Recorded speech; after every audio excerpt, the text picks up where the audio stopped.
Olá pessoal, nós hoje vamos dar continuidade aos nossos estudos de literatura para a segunda série e hoje a gente vai entrar no assunto do pré-modernismo.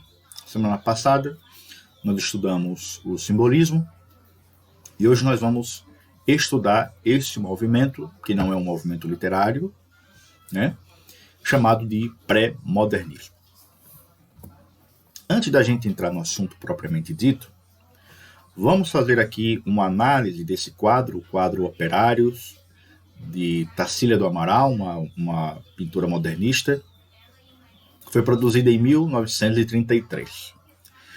Uma coisa que a gente observa quando analisa esse quadro é que ele apresenta aqui, no primeiro plano, um conjunto de pessoas com características étnicas bem distintas.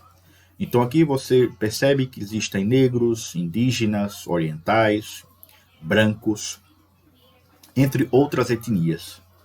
E ao fundo, vocês veem aí algumas chaminés que possivelmente representam uma fábrica. Esse quadro retrata muito bem o momento que nós estamos falando aqui, que é início do século XX. O pré-modernismo foi esse movimento, né? Não uma escola literária, mas um movimento que surgiu no início do século XX. E o que a gente vai observar no pré-modernismo é algo que até então a gente não tinha observado muito na literatura antes do início do século XX. A gente vai começar a perceber que a literatura brasileira vai trabalhar como tema a questão, entre outras coisas, da diversidade da nossa população. Ou seja, apresentar o país, apresentar o Brasil como um lugar etnicamente, culturalmente diversificado. E como nós estamos falando aqui do início do século XX, havia nesse momento uma grande preocupação em tornar o Brasil um país mais moderno, né? A economia do país, até esse período, ainda era muito baseada na produção agrícola, sobretudo o café. A partir do século XX surge essa necessidade, esse desejo de fazer com que o Brasil construísse um modelo econômico muito mais inspirado nas potências capitalistas daquele momento, cujas economias eram basicamente consolidadas na produção industrial. Então, esse quadro vai retratar esse momento histórico do país, né? Um momento histórico em que o país se reconhece como um país miscigenado e também um país que deseja se modernizar. Esse quadro, portanto, vai representar bem esse momento que nós estamos aqui nos referindo. Vamos começar aqui analisando os aspectos gerais do pré-modernismo. Primeiro a gente tem aqui: o pré-modernismo foi o período de intensa movimentação literária que marcou a transição entre o simbolismo e o modernismo. Então, o pré-modernismo é um movimento que vai se situar entre o simbolismo, que foi a última escola literária que nós estudamos, e o surgimento do modernismo. Então, o pré-modernismo, ao se estabelecer no meio, entre esses dois movimentos históricos distintos, o pré-modernismo é, portanto, um período de transição entre a escola simbolista e o que mais tarde a gente veio a conhecer como o modernismo. Então, o pré-modernismo ele vai meio que conjugar essas duas características, as características do simbolismo com novos elementos, novas inspirações que mais tarde vão resultar no modernismo. Portanto, o pré-modernismo é um movimento de transição entre o simbolismo e o modernismo. Caracteriza-se pelas produções deste início do século até a Semana de Arte Moderna em 1922. Então, o que é que vai marcar o início do modernismo? Vai ser a Semana de Arte Moderna, que aconteceu no Teatro Municipal de São Paulo, em 1922. Então, o pré-modernismo ele vai do início do século XX, portanto, do ano 1900, até 1922, que é o ano em que vai ocorrer a Semana de Arte Moderna, e é esse evento que vai marcar o início do modernismo. Esse período não deve ser considerado uma escola literária, uma vez que apresenta inúmeras produções artísticas e literárias distintas.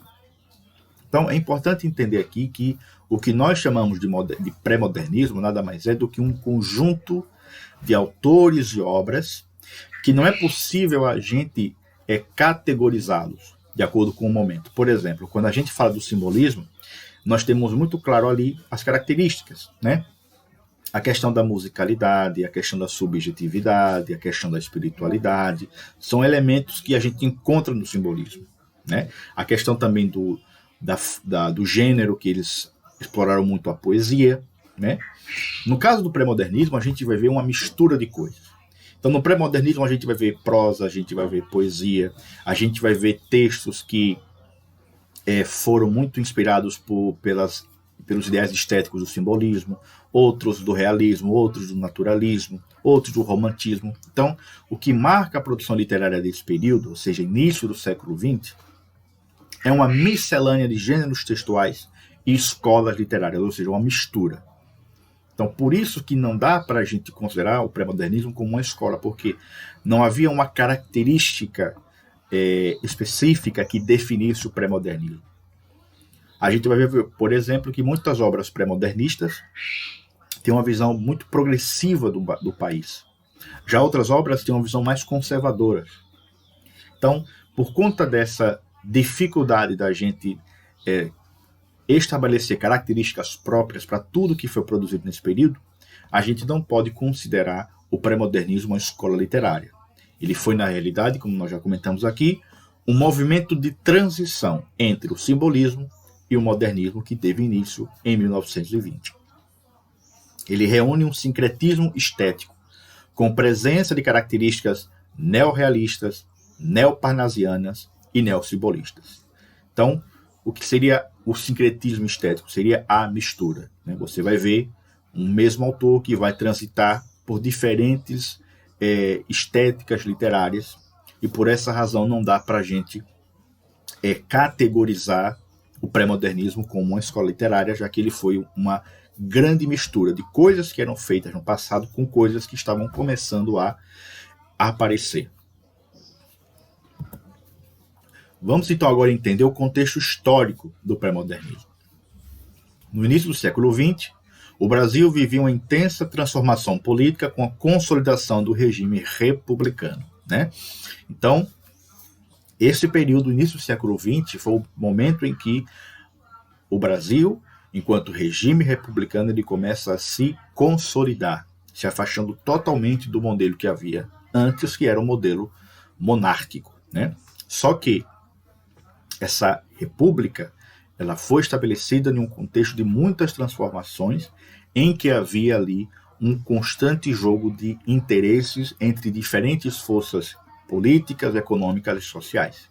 Então, esse regime republicano ele se consolida em um contexto marcado por grandes conflitos entre grupos com interesses diferentes. A esperança de um Brasil moderno, com condições sociais mais justas, de igualdade perante a lei e a participação política popular, foi frustrada. Ou seja, esperava-se que com a República o Brasil passasse a ser um país mais justo, mais aberto à participação de todos, com leis que amparassem a população toda de modo geral e, em especial, aquelas que estavam numa condição de maior vulnerabilidade. Então, esperava-se que, com o estabelecimento da República, o país se transformasse num lugar mais justo. Só que isso não vai acontecer. Não vai acontecer por quê? Porque as forças políticas que vão dominar a República vão utilizar o poder político em função dos seus próprios interesses. E essa característica de posse do poder público para o uso pessoal é uma coisa que vai marcar profundamente a história do país, né? Então, a República, a ideia da República como um regime político que, diferente da monarquia, iria trazer mais liberdade, iria trazer mais justiça, mais igualdade social, ela é frustrada. Isso não acontece, porque grupos vão tomar conta do poder político e vão utilizar esse poder não em função das pessoas, mas em função de si mesmos.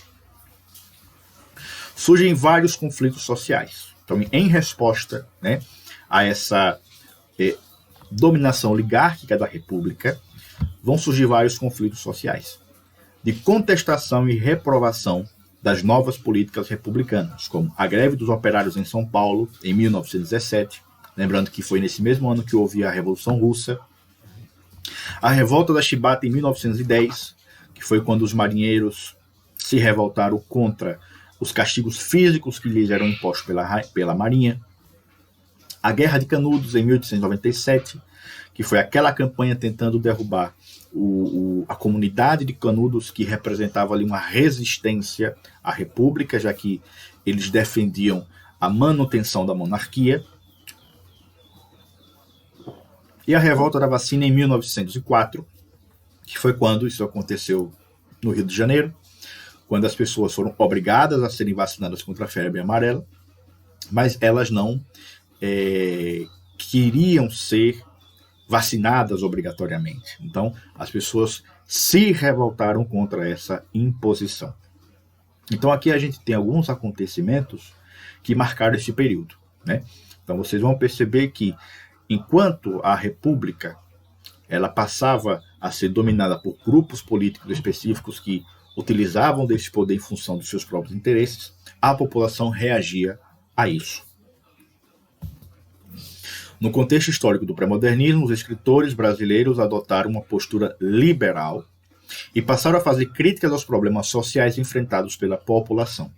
Então a gente vai ver em algumas obras produzidas nesse período autores que vão falar sobre as injustiças sociais que havia no nosso país, a questão da discriminação, do preconceito, da exploração. Claro que não são todos os autores que vão trabalhar esse tema. Um autor que vai explorar muito isso vai ser o Lima Barreto. Mas nós vamos ver outros exemplos de autores que vão passar ao largo disso, que não vão tratar disso. Ou quando vão tratar dessas coisas, é sempre de forma pejorativa. Exemplo do autor Monteiro Lobato. Monteiro Lobato ele vai falar sobre os tipos populares do Brasil, em especial caipira, só que ele vai lançar sobre essas figuras, uma visão muito preconceituosa. Enquanto outros autores vão perceber que essas pessoas, na realidade, são vítimas do sistema político e social que naquele momento vigorava no país. A linguagem informal advinda do arcadismo e a preocupação estética foram deixadas de lado e os temas históricos, sociais e políticos ganharam espaço. Né? Então, aquela forma de você escrever de maneira mais rebuscada, né, tratando de coisas que não tem muito a ver com o país, começa a ser deixado de lado e a partir de então os autores começam a utilizar uma escrita muito mais transparente, muito mais clara e vão também passar a tratar dos problemas sociais do país. Claro que são alguns autores que vão escrever dessa maneira. Outros autores vão permanecer com a escrita bem mais rebuscada, bem mais fechada. A exemplo disso, a gente tem o próprio Monteiro Lobato, que, pelo menos em seus textos adultos, ele usa uma linguagem bem mais rebuscada, e também o Euclides da Cunha, autor de Os Sertões, que também vai se valer de um tipo de linguagem bem mais difícil da gente entender no primeiro momento. Então vamos aqui traçar algumas características do pré-modernismo, sempre lembrando que essas características a gente encontra no autor, mas em outros autores a gente vai encontrar outras características. Então, quando nós falamos aqui de características, não significa que todo mundo escrevia dessa forma que a gente está colocando aqui. Não. São coisas que a gente vai observar nas obras desses autores, mas cada autor vai trazer aí uma característica específica. Então, a primeira característica que a gente colocou aqui é investigação e denúncia dos problemas sociais, a miséria, os abismos sociais e os conflitos. Né? Então, autores como, por exemplo, o Lima Barreto e o Euclides da Cunha, vão falar desses problemas sociais do país. A questão da pobreza, a questão da miséria, a questão da diferença de classes é algo que o Lima Barreto, por exemplo, vai explorar com muita frequência. Os conflitos entre essas classes é algo que já o Euclides da Cunha vai abordar. Então, as obras literárias do Brasil, nesse momento, vão começar a tentar retratar a realidade nacional e não simplesmente tentar copiar aquilo que vinha de fora, como foi, por exemplo, no período do romantismo, do naturalismo e do realismo. A aproximação da obra literária ao contexto sociopolítico econômico. Então, aquilo que nós já falamos aqui. São obras que tentam retratar o Brasil. Tomando como exemplo o período do romantismo, em que os autores tentavam explorar a figura do índio como uma maneira de construir uma identidade nacional, só que esse índio que aparece nos romances românticos e também na poesia romântica não é um índio real, é um índio idealizado. Isso aqui não vai acontecer no pré-modernismo. Os autores do pré-modernismo vão procurar tratar das condições reais da população brasileira. Então, eles vão trazer para a literatura o povo concreto, não um povo idealizado, mas o povo real, o povo brasileiro, marcado pelas injustiças, pelos preconceitos, pela miscigenação, entre outros elementos. Marginalização dos personagens principais, caipira, o mulato, o sertanejo. Então a gente vai começar a perceber que nas obras literárias, aquelas figuras que antes ficavam na margem das histórias passam agora a ocupar o centro das narrativas, como por exemplo o caipira. O Monteiro Lobato é um autor que vai trabalhar muito a questão do caipira. O mulato, que já é algo que vai ser trabalhado mais pelo Lima Barreto, e o sertanejo, que é uma figura que vai ser trabalhada pelo Euclides da Cunha. Né? Então, aquelas figuras que antes ocupavam a margem das histórias ou sequer eram citadas, agora elas passam a ocupar o centro das histórias, né? O centro das produções literárias. Linguagem informal em oposição à língua formal do arcadismo. Então a gente vai perceber, como já foi comentado aqui, que os autores desse período vão se valer de uma forma de linguagem bem mais clara, bem mais transparente, mas sempre lembrando que não são todos os autores que vão se valer desse tipo de linguagem. Alguns outros vão permanecer utilizando uma linguagem bem rebuscada. Sincretismo estético de escolas literárias, como o realismo e o simbolismo. Esse ponto aqui é muito importante pelo seguinte: quando nós estudamos uma determinada escola literária, né, tipo o barroco, o arcadismo, o realismo, o naturalismo, o romantismo, o parnasianismo, o simbolismo, a gente vai perceber que essas escolas literárias, elas tinham características temáticas, formais, de composição bem determinadas, bem traçadas. E essas influências dessas escolas literárias, elas sempre vinham da Europa. A partir do pré-modernismo, a gente vai ver que os autores vão se valer dessas diferentes estéticas para criar algo novo. Então, o desejo de se criar uma forma de escrita, né, que não fosse simplesmente uma cópia do que era produzido na Europa, né, começa a surgir no pré-modernismo. Isso vai se consolidar no modernismo. No modernismo, os autores vão tentar se desvincular totalmente da influência europeia e tentar construir uma forma de expressividade literária que seja tipicamente nacional. Mas isso vai começar onde? Isso começa com o pré-modernismo, na medida em que ele vai fazer a mistura de diferentes manifestações literárias na tentativa de criar algo novo. É algo que começa no pré-modernismo e vai ganhar mais força no modernismo. O naturalismo é a descrição minuciosa dos personagens e dos cenários. Então a gente vai ver muitos autores do pré-modernismo se valendo de alguns elementos do naturalismo, em especial o Euclides da Cunha. Né? O Euclides da Cunha, quando ele vai escrever Os Sertões, ele vai se valer muito dessa visão naturalista, né? Que é aquela ideia de que o homem ele é determinado pelo meio, pelas condições históricas, pelas características genéticas. A gente vai perceber esses elementos do naturalismo na obra Os Sertões, que já não é uma obra naturalista, mas sim uma obra pré-moderna.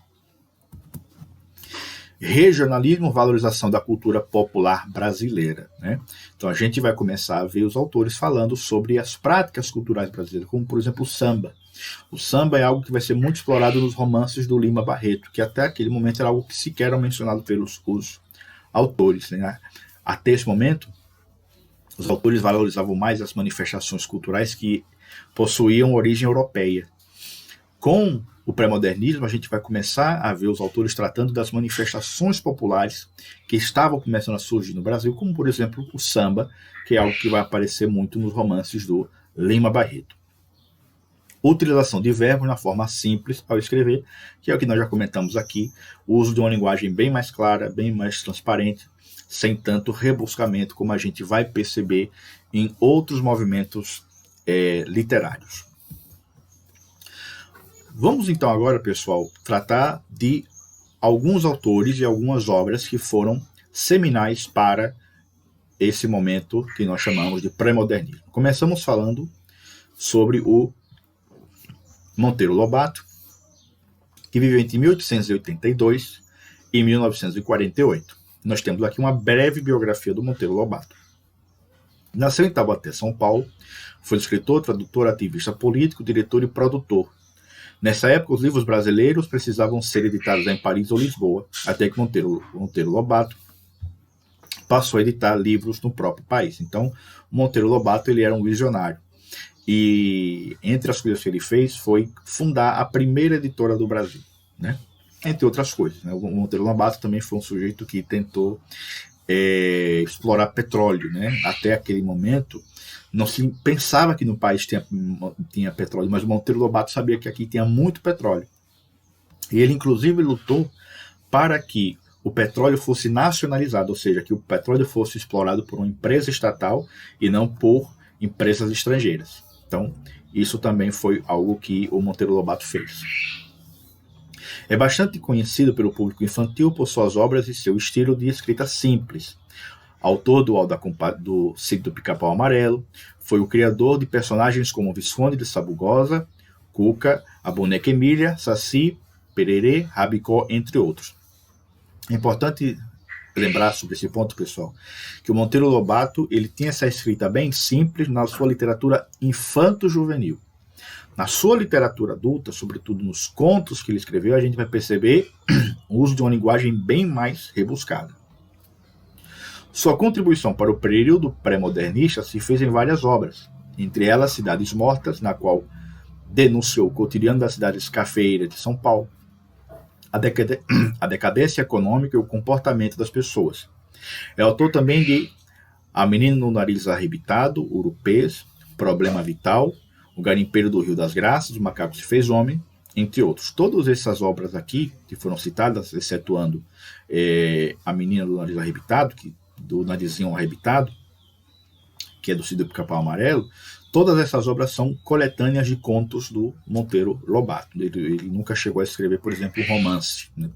Ele sempre escreveu textos mais curtos, no caso, contos. Então, a gente tem aqui a capa de alguns livros, né? Reinações de Narizinho, que é o primeiro livro do Sítio do Pica-Pau Amarelo, né? A primeira aventura de Narizinho, de Pedrinho, da Emília. Tudo isso começa com esse livro. Né? E aqui a gente está falando de uma obra já da seara infanto-juvenil do Monteiro Lobato, mas ele, além de produzir para crianças, ele também escreveu uma literatura adulta. Então a gente tem aqui o Urupês, né?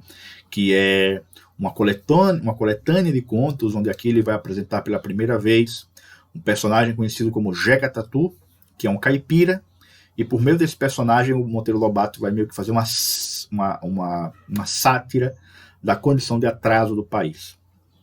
E Cidades Mortas, que é também uma coletânea de contos, onde o Monteiro Lobato vai falar sobre a condição das cidades do interior de São Paulo que viviam muito da produção do café, que naquele momento já estava entrando em crise. Então ele vai falar sobre a decadência dessas cidades que outrora foram cidades muito ricas, todas do interior de São Paulo.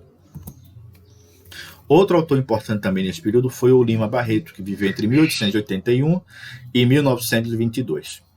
Nascido no Rio de Janeiro, Lima Barreto foi escritor e jornalista. Foi um grande crítico crítico do efusivo, do ufanismo e do positivismo em suas obras, nas quais tecia críticas às mazelas nacionais.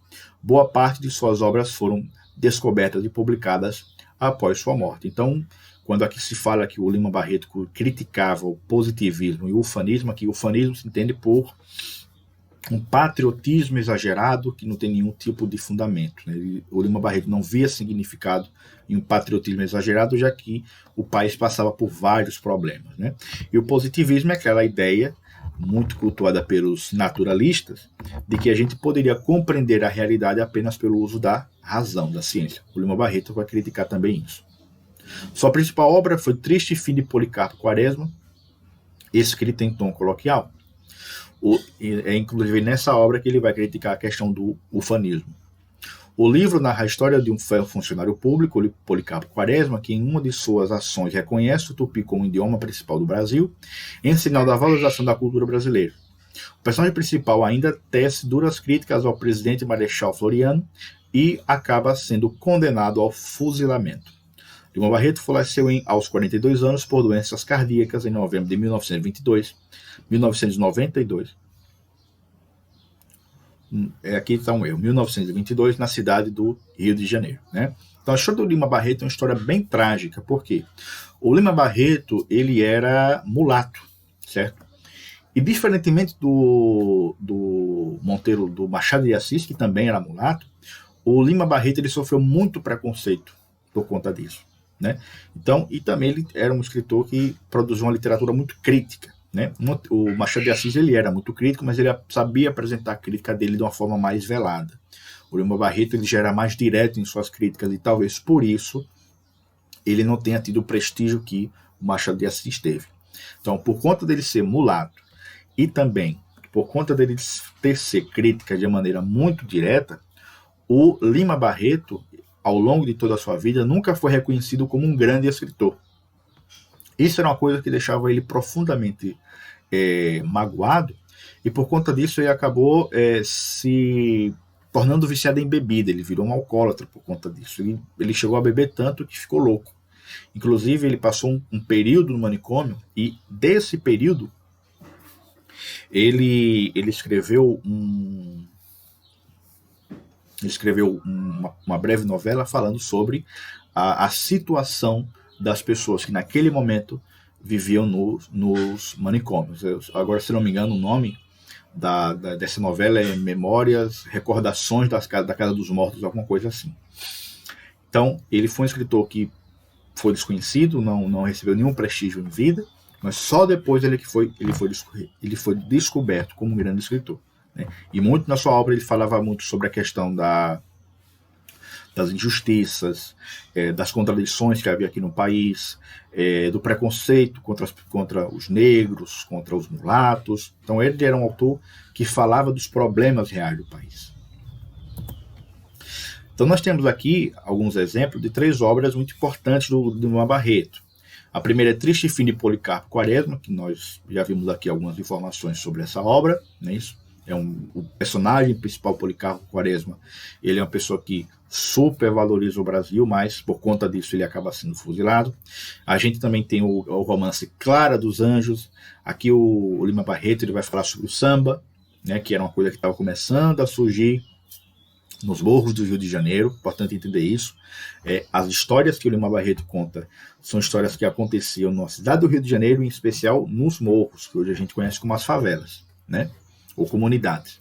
Então, nesse romance, Clara dos Anjos, ele vai contar a história de uma moça muito pura, chamada Clara dos Anjos, que foi seduzida por um camarada chamado Martim. Martim era um rapaz branco, bem afeiçoado, de boa família, só que depois que Clara entrega a sua virgindade para Martim, Martim a abandona, né? Então, é algo que o Lima Barreto vai contar para a gente nessa história. E outra produção dele é Os Brusudangas, né? E nesse livro é um livro onde ele vai fazer uma crítica extremamente satírica ao Brasil. A gente teve também o Euclides da Cunha, que viveu entre 1886 e 1909. nasceu no Rio de Janeiro, foi jornalista, escritor, poeta, historiador, engenheiro e professor. Ingressou na Escola Politécnica para estudar engenharia civil e estudou também na Escola Militar da URCA, no Rio de Janeiro, de onde foi expulso. É importante entender que essa formação militar do Euclides da Cunha foi importante para a formação do seu pensamento naturalista e positivista, certo? Vocês vejam que, enquanto o Lima Barreto criticava o positivismo, o Euclides da Cunha assumia. Mudou-se para São Paulo, onde passou a trabalhar no jornal O Estado de São Paulo. Como jornalista, foi convidado a viajar para Canudos para fazer cobertura jornalística do conflito. A Guerra de Canudos, 1897, foi um movimento popular de cunho religioso da Bahia, que inspirou um dos mais importantes livros desse período, Os Sertões. A obra narra a saga do povo sertanejo em sua luta diária contra os desmandos da elite. Euclides da Cunha testemunhou o evento durante 3 semanas e pôde mesclar estilos de prosa artística e de prosa científica. Além desse livro, Cunha foi autor também de A Guerra do Sertão, As Secas do Norte, Civilizações, A Margem da História, entre outros livros. Foi assassinado em agosto de 1909, na cidade do Rio de Janeiro. Né? Então, o principal trabalho de Euclides da Cunha foi Os Sertões, que é uma obra onde ele vai falar sobre a campanha de Canudos. Só que ele não vai falar só sobre isso. Ele vai falar sobre as condições do ambiente, das pessoas que vivem lá, das características. Né? Inclusive, nessa obra, Os Sertões, o Euclides da Cunha vai apresentar uma visão muito negativa do nordestino. Ele vai entender o nordestino como se fosse uma espécie de sub-raça, certo? Então, é daí também que vem esse preconceito contra o povo nordestino dessa obra do Euclides da Cunha, que ele vai entender que o motivo do atraso do Nordeste se deve também ao nordestino, que seria uma raça inferior em relação às pessoas que viviam no sul do país. Certo? E por que o Euclides da Cunha vai ter essa visão? Porque ele vai ser um autor que vai ser profundamente influenciado pelo positivismo. E isso a gente vê de maneira muito clara no obra Os Sertões. Inclusive, Os Sertões ele é dividido em 3 partes. Você tem a primeira parte, a terra, onde ele vai descrever todo o panorama geográfico do Nordeste, daquele lugar da Bahia. O homem, onde ele vai falar sobre o homem nordestino, em especial Antônio Conselheiro, que foi o líder daquela comunidade.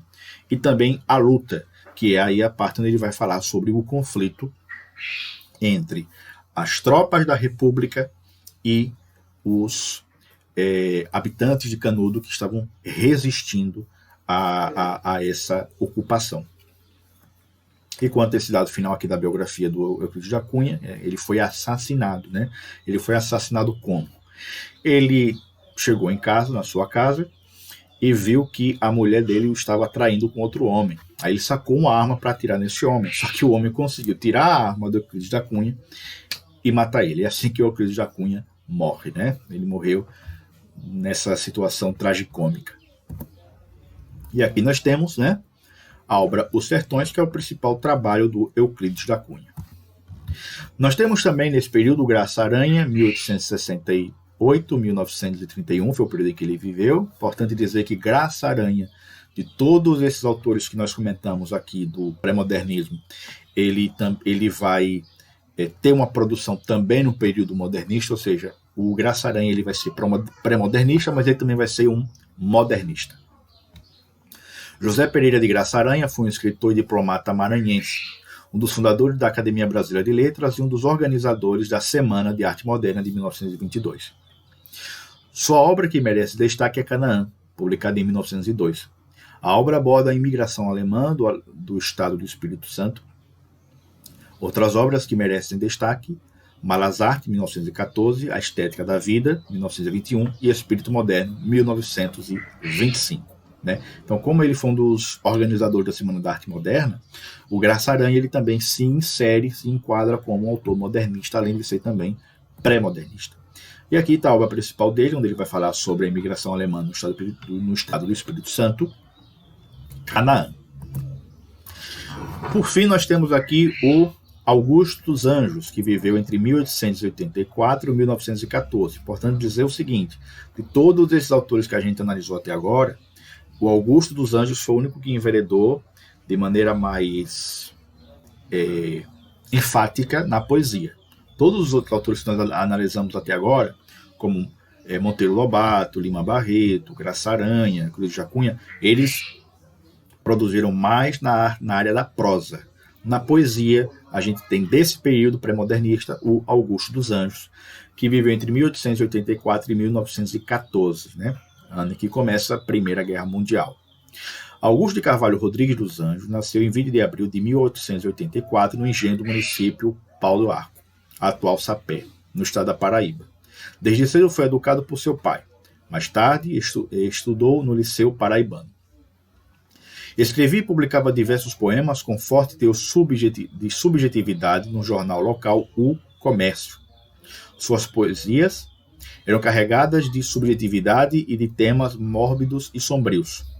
Casou-se com Esther Fialho, com quem teve 3 filhos. No entanto, seu primeiro filho morreu prematuro.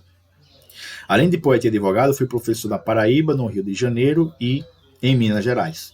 Mudou-se do Recife, com o intuito de trabalhar e cuidar de sua família. Quando foi morar em Minas Gerais, foi acometido por uma pneumonia. Faleceu em Leopoldina, Minas Gerais, no dia 12 de novembro de 1914, com apenas 30 anos de idade.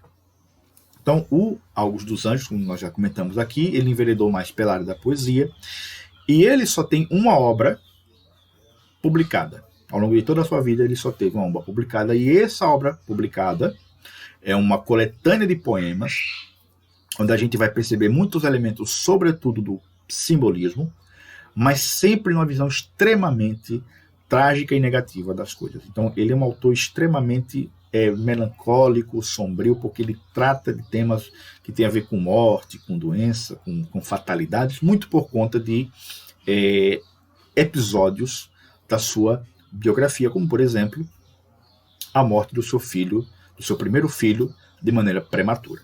Então, a única obra dele é essa, Eu e Outras Poesias, que é um conjunto de poemas e possui estilisticamente um certo alinhamento com o simbolismo, mas com temáticas sombrias, mórbidas, extremamente pessimistas.